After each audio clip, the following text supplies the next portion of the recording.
we are almost 2 months into the Russia-Ukraine crisis, Russia losing a major warship. Now they are ramping up threats of more attacks throughout the country of Ukraine. Let's check in now with our correspondent, Chuck Holton, who is on the ground in Mykolaiv, Ukraine. Chuck, what is the latest from there? A lot of developments. Good morning, Rita. That's right. I'm in the port city of Mykolaiv in the south. It's only about 35 kilometers from the red line, the forward line of troops with the Russians. And so it's in the line of fire. We've been getting air raid sirens pretty much constantly since I've gotten here. And I'm standing at the site of where one of those bombs landed. This is a children's hospital, actually. And I just want to pan over a little bit and let you see the size of this crater behind me. It's probably 7 or 8 feet deep. This is probably a 2,000-pound bomb that was dropped on this hospital, and it absolutely destroyed the facade of the children's wing here. You can see just how absolute destruction behind me here. This is not a militarily significant target. That goes without saying. And what we're seeing from the Russians is the willingness to just absolutely terrorize the population by dropping bombs at random on this city. We had over 100 people killed on the 4th of April when they dropped a bunch of those cartridge bombs all over this city into residential areas. They bombed the zoo. They bombed all over the place. But not only that, the Russians have cut off the water supply to this city of about 500,000 people. And that means that they are queuing up at the very few places where they can still get water. They're going down to the river to try to get water out of the river, which is not drinkable, but they can use it for washing and that sort of thing. And so the situation is getting worse and worse here, but the Ukrainian military is pushing their advance actually into the city of Kherson, which is only about 60 kilometers to our east. And Chuck, what is the latest in terms of the thoughts of what Putin's strategy is going to be next? Because we're all wondering, they haven't said that it was the Ukrainians that brought down that flagship, but then they're also saying that basically World War III has begun. They seem to be looking at, solidifying their troops all over the country. What are they bracing for next there in Ukraine? It seems like the worst may be sadly yet to come. Well, the Ukrainians that I talked to are actually upbeat and optimistic, that because they say that the fact that these attacks are getting more and more brutal against civilians show that Vladimir Putin is that much more desperate. These are the actions of a man acting out of his weakness, and that's what they say. And they really, without a doubt, believe that they are going to win this war. They're watching their troops, even right here. We can hear the fighting from where I'm standing, just maybe 10 or 12 miles away. And the Ukrainians are winning militarily in their engagements against the Russians. And so what the Russians are doing is just bombing the civilians, hoping to break their will. But instead, it's only solidifying their commitment to fight till the end and make sure that they kick the Russians out of their country. Wow, extraordinary images there, Chuck Holton. Thank you very much. And it's just amazing to see the devastation that's been unleashed. You stay safe, please, very much. Right. And joining us now to discuss all of this and the latest on the ground is retired Major General Michael McGuire. Michael, I just want to get you to react to what we just saw. I mean, those were such powerful images there where our Chuck Holton is live. And you could see that Putin continues to hit civilian targets. That was a children's hospital. I mean, it's amazing when you see these images. Is that a sign that he is getting more and more desperate? And what could be next, General? Well, thanks for having me, Rita. I think Chuck's reporting was pretty amazing. It's been a week since I've been on to discuss this topic, but seeing advances in the south now after they were able to push the Russians out of Kyiv is just incredible resolve by their military.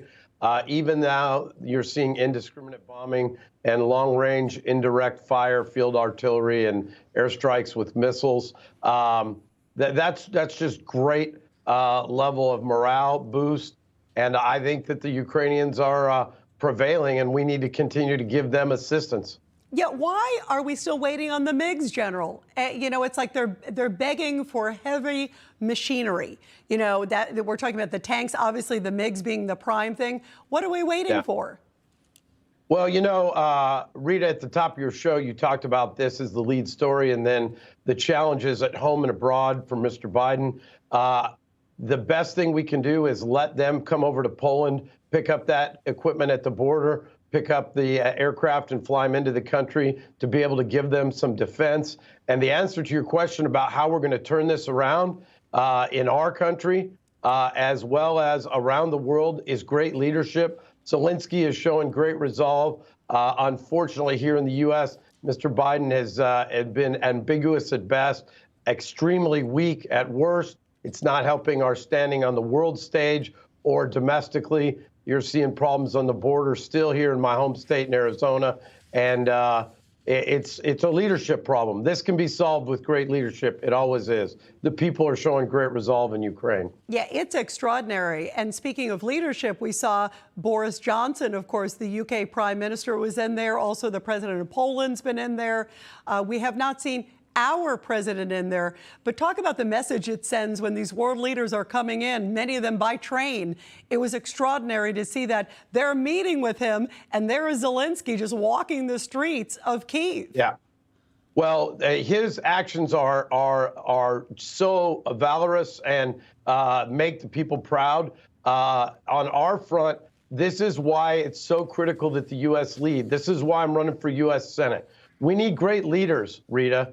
And the issue that we face right now is the leader in the world is the United States, and we have yielded that position to others. We've seen problems in Kabul, with Gaza, and our failures there to not support Israel. And now, we're back and forth on how we're going to support Ukraine. The Ukrainian people are going to prevail, but we could make it a lot easier for them if we were able to get them the weapons they request immediately. Zelensky also asked President Biden, we're understanding this week, to declare basically Russia a sponsor of state terrorism. Do you think that'll happen, and how could that change the dynamics if they did? Well, I think if we're waiting on any world organization to declare anything in Russia a fact, you're seeing it with them on the Security Council. One of the major flaws of the United Nations, and one of my major concerns has always been having China and Russia on that Security Council naturally cuts the legs out from under it because they have unique veto authority. So I think, Rita, again, this comes to U.S. leadership, defining our interests, providing aid to our friends, training to our friends, and letting them show that level of patriotic and strong resolve that they've showed, because they've tasted liberty and freedom, and they're not going to surrender. You brought up China, General, and we're hearing reports that China is sort of a, quote, silent partner. That came out actually from William Burns, the CIA director. Some people would contend they're not so silent.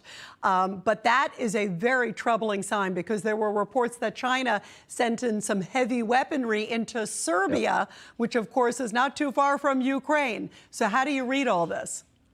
Well, China has been involved in this. We need China to cut them off as well. The financial aid that they provide, the purchasing of oil, allows Putin a lifeline, allows him an alternate source of equipment. It forms an alliance that naturally destabilizes things in the South China Sea with Taiwan. And again, all of these issues, Rita, go to leadership. We need great leaders across the board that understand American exceptionalism, understand why we are the world leader, and we need to lead on every level, especially diplomatically, which we're just not doing right now. Yeah, boy, it feels so lackluster. I agree with you. It feels rudderless on so many levels. General McGuire, great to always have you with us. Thank you for your perspective. Thanks, Rita, and you have a great day. I need all your viewers out there to go to ipickmick.com to help us out. Thank you very much, and God bless you. Hey, I'm Rob Finnerty. Thanks for watching. If you enjoyed this video, please join the conversation in the comments below. Don't forget to subscribe, too.